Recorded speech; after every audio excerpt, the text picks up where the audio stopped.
Assalamualaikum warahmatullahi wabarakatuh. Waalaikumsalam warahmatullahi wabarakatuh. Good afternoon everyone. Good afternoon. Today we will presentation about strategies in ELT teaching and learning. Before that, let me introduce ourselves. My name is Aulia Rahman and my friend Mira Miranda. Thank you to Miss Enda as a lecturer of EFL methodology, and to all my friends to coming to this presentation. Let's get started to the first material.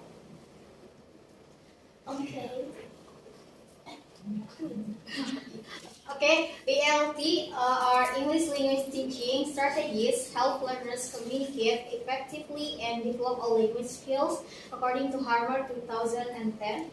And the main point of this material is the first one is teaching pronunciation, the second one is integrating the four language skills, the third one is teaching reading, and the last one is teaching listening. So the goal of this material is to provide teachers with practical strategies to support learners in real-life communication. Next. The next one is about teaching pronunciation. Pronunciation helps learners speak fluently, improves intelligibility, and enhances listening comprehension. Harvard stressed the importance of continuous exposure to natural spoken English.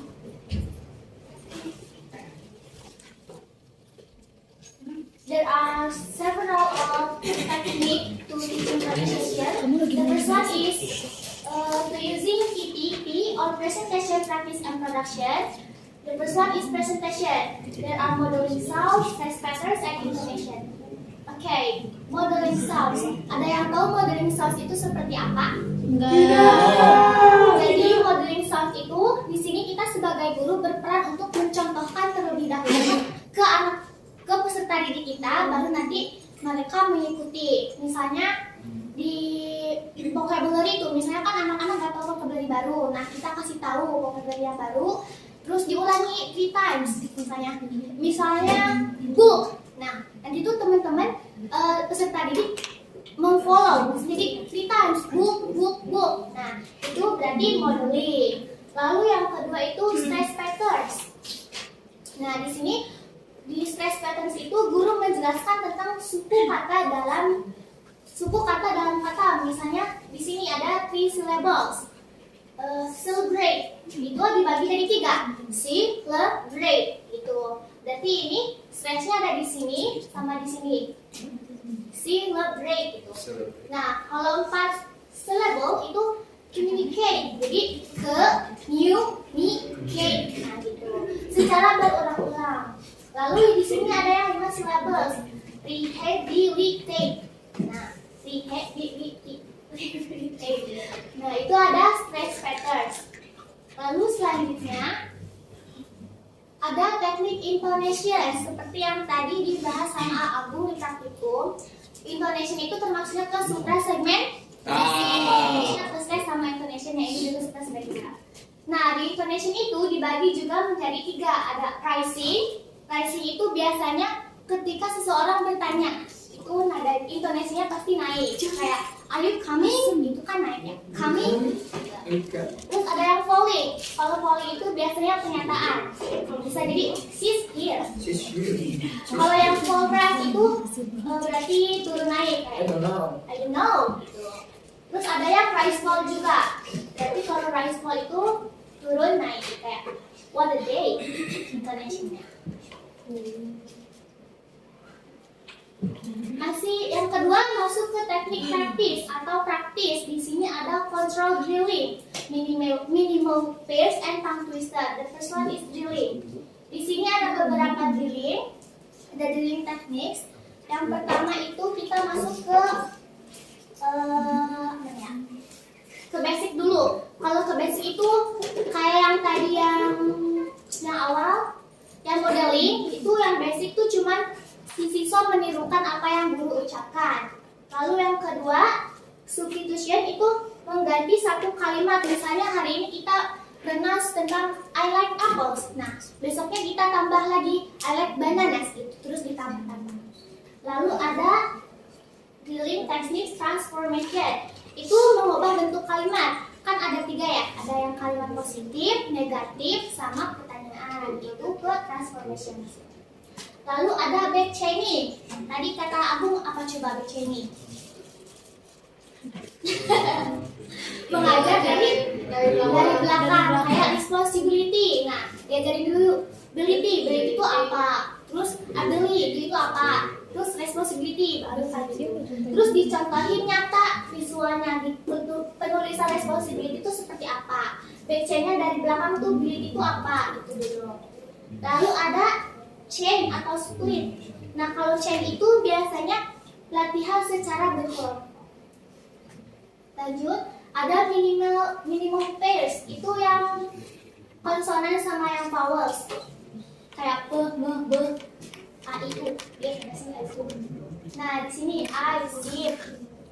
Kalau minimal pairs itu biasanya ke latihan membedakan suara yang mirip. Misalnya kayak sheep sama sheep, sheep domba sama sheep perahu. Nah, kan sama ya. Nah, itu ada perbedaannya dari sini. Sheep sama sheep. Kalau sheep itu pakai i, kalau sheep itu i-nya tuh ada panjang. Jadi sheep. Oke, next. Nah, di sini ada praktis yang ketiga yaitu tongue twister. Teman-teman pasti udah pernah ngelakuin tongue twister lah ya waktu di semester 2. Nah, di sini ada beberapa populer tongue twister. Yang pertama, scissors by the scissor. Pickle paper, pick a pack of pickle papers. Ada juga Woozy Woozy was here. Woozy Woozy had no hair. Woozy Woozy was very lazy. Was he? Nah, yang ini juga how much would a woodchuck if a woodchuck would? Ucap. Ada yang mau cobain? Nah, ini Enggak bisa. Bisa. Ke depan. Permisi Bu. Iya. How much would cak if I would cak could cak would. Tiga kali. How much would cak if I would cak could cak would.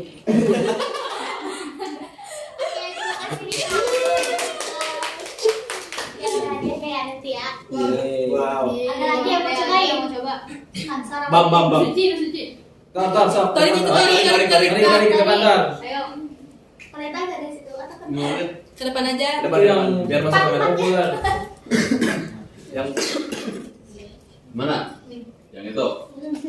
How much would a woodchuck if a woodchuck could chuck wood? Coba deh. How much would a woodchuck if a woodchuck could chuck wood? Nah, dari tongue twister itu kita bisa melatih pronunciation kita. Biasanya ini yang lebih apa ya? Yang bisa lebih membantu biasanya di tongue twister. Oh, kan tadi sudah ke presentation, practice, sekarang production. Di sini ada free activities using the target sound in real communication. Di sini ada 4. Yang pertama, production dari aktivitas bebas. Yang pertama itu students create sentence using target sounds. Jadi siswa itu membuat kalimat dari apa yang mereka dengar. Lalu role play, emphasizing natural stress and rhythm. And then short presentation focusing on clear pronunciation. And peer correction is to the listen and give feedback. Ini peer correction itu biasanya antara teman sama teman. Nah, di sini ada teknik yang kedua yaitu ear training through listening. Di sini biasanya use audio atau video to expose learners to authentic English speech. Biasanya bisa dari mendengarkan lagu, mendengarkan video, atau misalnya movie, atau emang kalau kalian hobinya dengar lagu, biasanya Spotify itu bisa sangat membantu dalam pronunciation. Okay, next material is teaching different language skills. Harvard emphasizes balance skills are divided into receptive, like listening, reading, and productive, speaking, and writing. Receptive skills ini tuh maksudnya kemampuan menerima atau memahami, sedangkan productive ini kemampuan menciptakan bahasa. Jadi, these skills should be taught integratively. For example, reading involved to a speaking discussion and listening is to pronunciation work. Jadi reading itu bisa membuat kita untuk melakukan berbicara atau diskusi dengan teman. Sedangkan yang listening itu melatih pronunciation kita. Lanjut. So here is the key principle. The first one is create purpose for the task. Activities must have a real goal, like solving problem, discussing, and responding.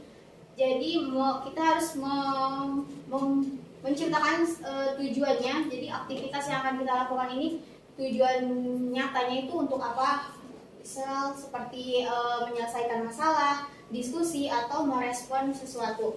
The second one is provide input before output. Jadi students should receive language input like listening, reading, for example, models, and before they are asked to produce output like speaking or writing. Jadi di sini tuh murid harus menerima bahasanya seperti listening dan reading. Contohnya models yang tadi kita memberikan model lalu siswa mencontohnya. Lalu sebelum mereka bertanya bagaimana cara melakukan hal tersebut gitu dari speaking atau writing. Lalu yang ketiga itu upper scaffolding.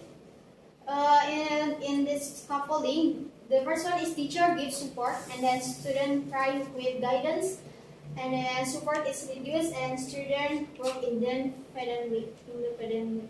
Jadi si guru ini memberikan dulu supportnya atau memberikan masukannya, lalu si murid mencoba dengan arahan tersebut membuat si supportnya tuh dan studentnya tuh jadi bekerja secara independen.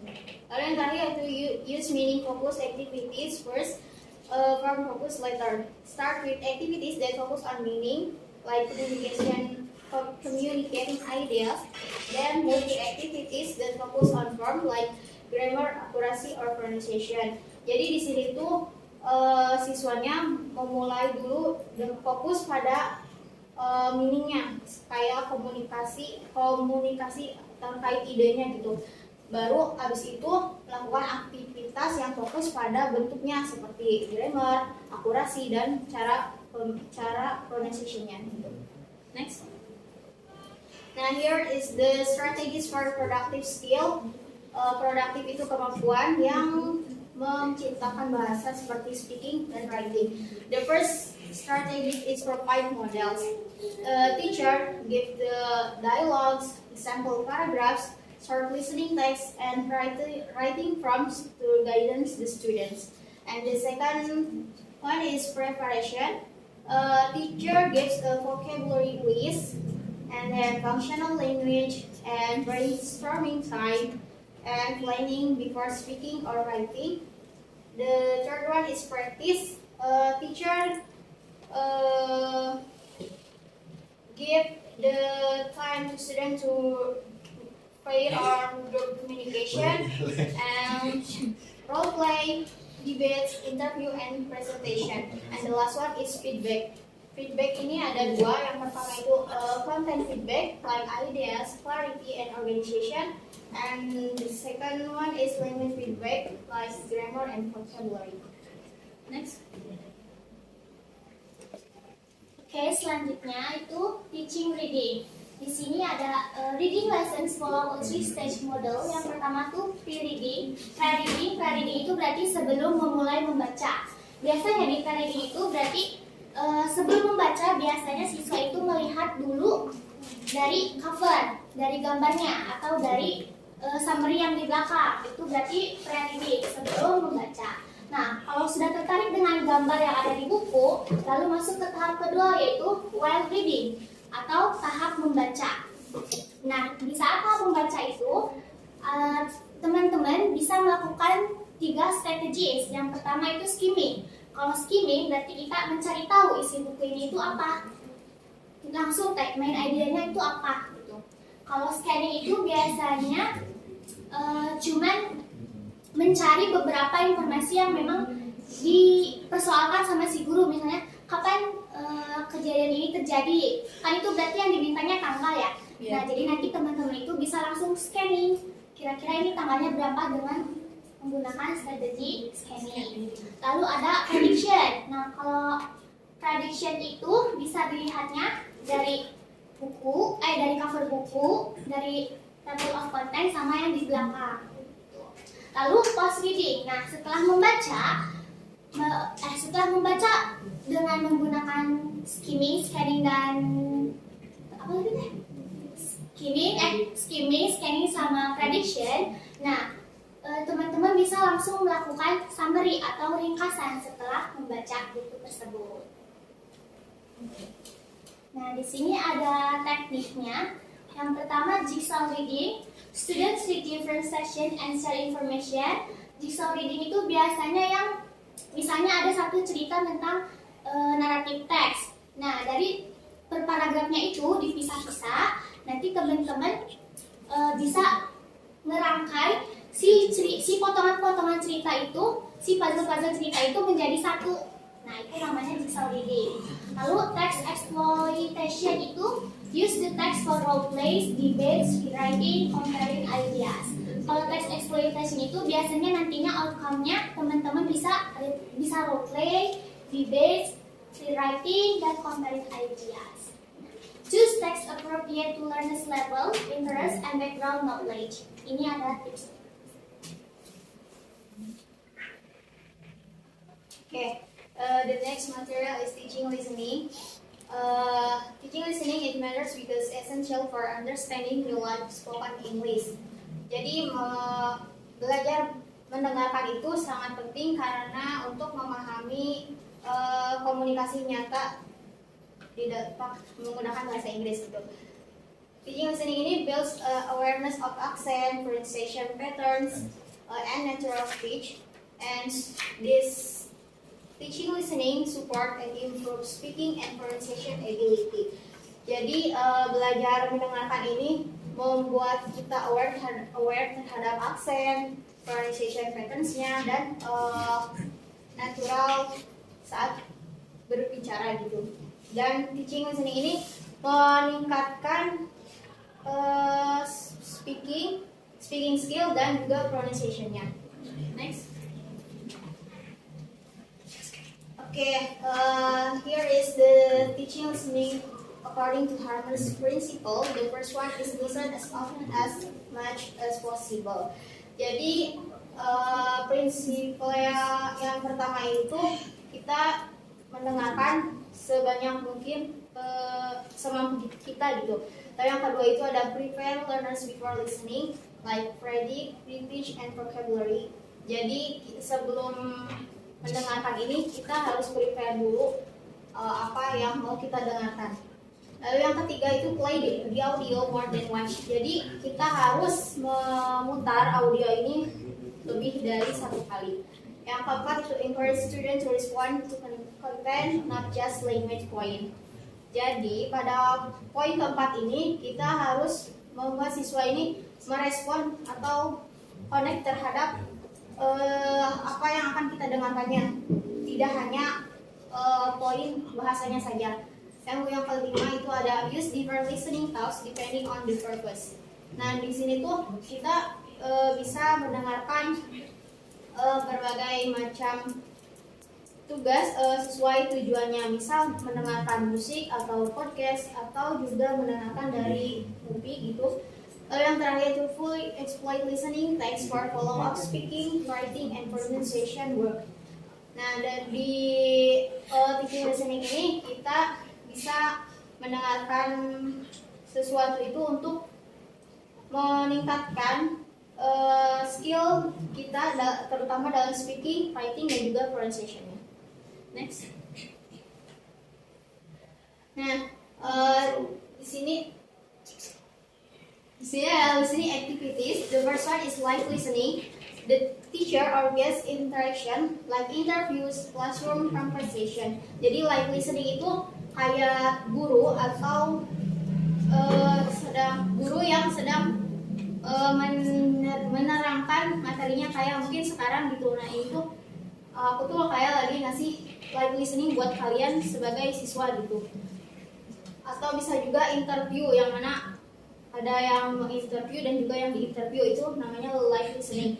Lalu yang kedua itu recorded listening, like songs, announcement, stories, dialogues, and message. Recorded listening itu seperti kita mendengarkan musik, mendengarkan pengumuman atau cerita dan juga dialog lainnya. Yang terakhir ada digital listening. Different groups listen to different parts of the audio and combine information. Ini tuh kayak kita waktu semester berapa ya yang tugas Bu Pina itu kan ada yang kita masuk ke kelas bergantian dan nanti tuh digabungin si cerita itu berdasarkan apa yang kita dengarkan. Nah itu tuh namanya digital listening gitu. Next. Nah, I think that's all from us.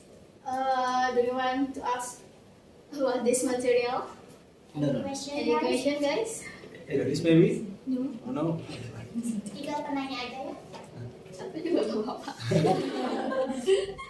Ayo, ada yang mau ditanyakan, ada yang belum paham atau mau contoh lagi? Atau mau diulang lagi? No. I think it's clear because we second time to hear this. Iya. Yes. Udah dijelasin. Ya. Berarti nggak ada pertanyaan. Clear enough. Serius? Serius. Mungkin ada tambahan dari mana? Ali mau bertanya, Ali? Cukup sih. Oh, bohong. Kan tadi kita belajar sama album ya. Iya. Bertanya. Udah bisa nanti. Kritikal. Enough. Ada yang mau bertanya nggak teman-teman semuanya? Ya udah aku aja nanya deh. Boleh. Menurut kalian for EPL student gitu, apa yang paling challenging kira-kira? Pronunciation kah, writing kah? Nah ini untuk jenjang mungkin SMP ya, tengah-tengah kan, nggak remaja, nggak belum dewasa, kadang-kadang masih ada challenge ini. Kalau aku di reading. Reading. Soalnya kalau reading tuh antara tulisan sama yang diucapkan tuh itu kan berbeda ya. Jadi teman-teman kayak yang tadi kata Agung aja, yang cheer jadi kayak itu kan perlu perluasan di cara membaca. Jadi itu akan challenging ya buat di Indonesia mana? Setuju deh. Setuju. Kalau pronunciation mah kita aja kan baru belajar pronunciation yang bagus tuh waktu kita kuliah. Iya sih, setuju banget. Berarti kalau nggak kuliah nggak bakal bisa. Iya, kamu maksud. Kan udah dibahas tadi kuliah. Iya. Dari challenging tersebut ada solusinya nggak? Ada. Bagaimana? Misalnya ya dengan membenarkan, misalnya kita dengar tuh si siswa tuh lagi baca, ada salah satu kalimat yang emang pengucapannya itu salah, nah kita langsung infraction aja, ini cara bacanya salah, dibenerin tanpa menyalahkan, baru mau ngomong tanpa menyalahkan. Kalau menurut Aul gimana? Kalau solusi yang tadi ya, aku mau ngasih solusi dulu yang tadi yang kata gadis, yang dari reading tuh mungkin kalau kan reading tuh kadang kita juga males ya baca. Enggak. Mungkin kita bisa mulai baca dari hal-hal yang kita sukai dulu, kayak cerita apa gitu ya, yang misal pakai bahasa Inggris, kita baca dari situ dulu, dan juga pasti kita tuh bakal suka gitu dengan membaca. Mungkin yang menurut aku challenge di situ tuh writing kali ya. Soalnya aku jujur kita di sini juga kan di kuliah tuh kadang writing tuh nggak bisa langsung bagus dan sesuai dengan ketentuan yang ada gitu. Pasti harus mengetahui dulu tahapan-tahapan untuk writing yang baik dan benar itu seperti apa. Jadi gitu. Apakah speaking tidak challenging buat kalian? Sebenarnya antara speaking, writing, listening sama speaking itu sebenarnya satu sama lain itu masih keterikatan gitu deh. Misalnya dari listening aja, kita selanjutnya listening. Kan nantinya nyambungnya ke writing juga gitu bisa. Menarik sih. Tapi speaking nggak sih yang menurut paling susah kata Iya aku? sih speaking. Ih tadi kayak gimana sih? Ya kan ya kan tulis.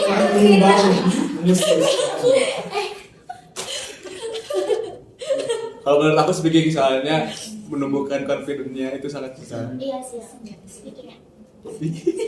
Semuanya susah. Maksudnya menurut tulis. Iya iya. Thank you udah. Ada lagi? Ayo, Jenda mau nanya. Kayak Benar. Pas di minimal pairs. Of the minimal pairs. minimal players.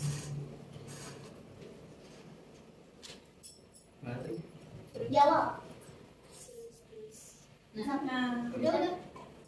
kan itu ada contoh bagaimana pelafalan vokal Iya. dan konsonan ya. Nah, apakah do you think we can speak in 100% sense like native? No.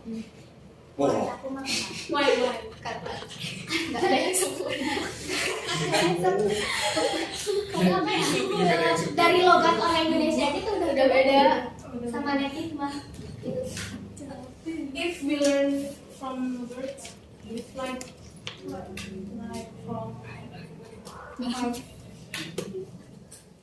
dari umur This. beliau gitu bisa bukan Bisa. bisa Kita kan juga pernah belajar ini ya waktu kelas Kelas semester 1. Waktu semester 1 kan meningkatlah ya. Jadi tahu teh bedanya sama ini. Pokoknya ya jadi tahu teknik kayak kemudian sama skip aja udah beda gitu. Menarik sih. Ya. kan kita belajar itu pas semester 1 ya. Iya. Menurut kalian si minimal verse itu penting nggak kalau misalnya diterapin pas SD? Kayaknya terlalu berat. Kayaknya tapi bisa aja tapi penyampaiannya jangan seperti ini. Iya, Kayaknya terlalu jangan apa ya kan kehitungannya kayak rumus gitu teh. Mending langsung ke pronunciation-nya langsung cara pengucapannya gimana ya. Menarik. Bisa pakai contoh-contoh kayak rumus kayak gitu. Kalau di anak SD. Ina Ada postingan dulu. Ada lagi, sorry mau nanya. Udah ini ada yang mau nanya lagi nggak? Tadi mau itu ya? Apa? Lagi hadiah lagi. Dipa mau nanya, ayo. Dipa mau nanya. Ayo, Dipa mau nanya. Tentang apa dia? Mau nanya apa Dipa? Karena ini berhubungan sama ini ya. Kan misal kita tuh nanti abis lulus terus kita masuk ke sekolah, kan ngajarnya misal di SMA kelas 10, 11, 12. Nah kita tuh kalau misal ngajar di kelas 10 terus mereka belum tahu basic, kan kita bisa ngajarin ya kayak misal yang ini nih. Iya, minimal base-nya tuh kayak buat kelas 10 tuh kayak apa lah kita diajarin. Saya kan kebetulan mereka juga baru keluar dari SMP gitu terus ke SMA. Nah kalau misal kelas 11 gitu gimana? Kalau mereka tuh belum tahu basic bahasa Inggrisnya gitu. Terus kayak dari cara baca vokal konsonan gitu itu kayak belum terbentuk kan itu kan susah ya. Nah itu tuh kayak harus diajarin dulu si basicnya apa kayak ya udah lanjut aja ke materi kayak ngikutin tujuan apa sih? Ya tujuan pembelajaran. Iya tujuan pembelajaran sesuai gitu. Kayaknya kalau emang di sekolahnya memungkinkan untuk meningkatkan dulu si ininya dulu, mungkin diajarin dulu. Soalnya kan ini juga nantinya kan naruh ke yang lainnya juga ya, kalau kita nggak tahu pronunciation yang baiknya tuh kayak gimana dan mana bedanya dari yang shift sama shift gitu tuh kan pasti penting buat pronunciation.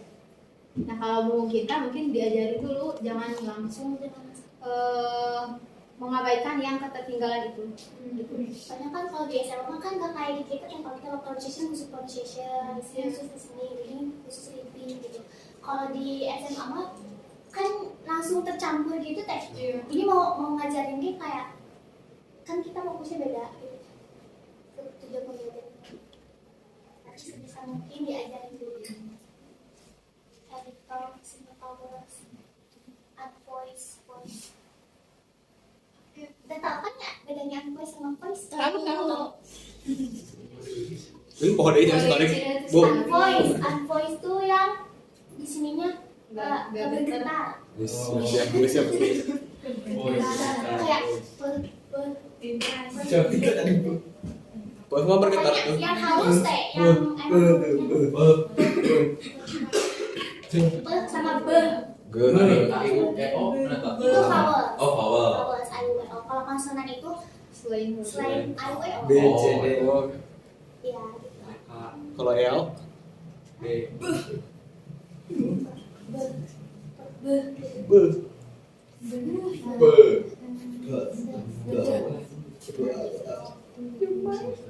Ada lagi yang udah ganti.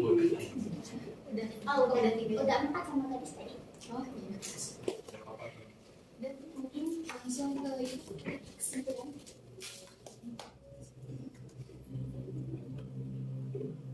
Lu sih ada. Okay. The summary of this material is effective ELT teaching requires integrated strategies across pronunciation, reading, listening, and vocabulary skills. And Harmar's approach is presentation,